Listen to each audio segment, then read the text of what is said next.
అందరికీ నమస్కారం. నేను మీ నేహ గొనెల. ఇవాళ రెసిపీ అయితే మీకు అర్థమైపోయింది కదా, పీతల ఈగర అనమాట.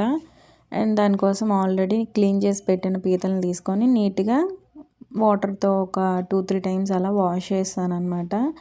ఇది కొంచెం నీచు స్మెల్ ఉంటుంది కాబట్టి ఒక 2-3 టైమ్స్ అలా వాష్ చేయాలి. అండ్ ఇలా క్లీన్ చేసుకుని దాన్ని ఒక బౌల్లోకి తీసేసుకున్నా. అండ్ మిక్సీ జార్ తీసుకొని హోల్ గరం మసాలాస్ అవన్నీ యాడ్ చేసుకొని మిక్సీ చేసి పక్కన పెట్టేసుకున్నాను. ఆ తర్వాత కర్రీ కోసం ఇట్లా ఆనియన్స్ని చిన్న చిన్న పీసెస్ లాగా ఈ చాపర్ యూజ్ చేసి కట్ చేసుకున్నాను. నెక్స్ట్ టొమాటోస్ కూడా అంతే. మిక్సీ జార్లో పేస్ట్ అది రెడీ అయిపోయింది కదా. ఇప్పుడు మనం అన్నీ కట్ చేసి పక్కన పెట్టేసుకున్నాం కాబట్టి ఒక కడాయి లాంటిది దలసరిగా ఉండేది తీసుకోండి.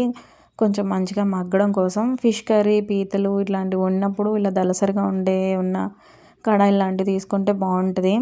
అండ్ దాంట్లో కొంచెం ఆయిల్ అనేది యాడ్ చేసుకున్నాను. యాడ్ చేసుకున్నాక గ్రీన్ చిల్లీ అండ్ పుదీనా కొత్తిమీర కొంచెం కొంచెం అయితే యాడ్ చేసుకున్నాను.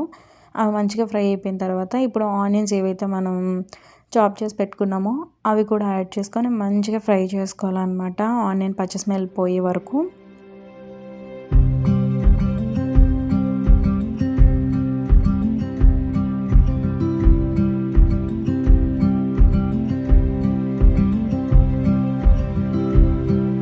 అండ్ ఇవి ఇలా ఫ్రై అవుతూ ఉంటాయి కదా, ఫ్రై అయ్యేటప్పుడు కొంచెం పసుపు కొంచెం ఉప్పు యాడ్ చేసుకొని మంచిగా ఫ్రై చేసుకోవాలన్నమాట.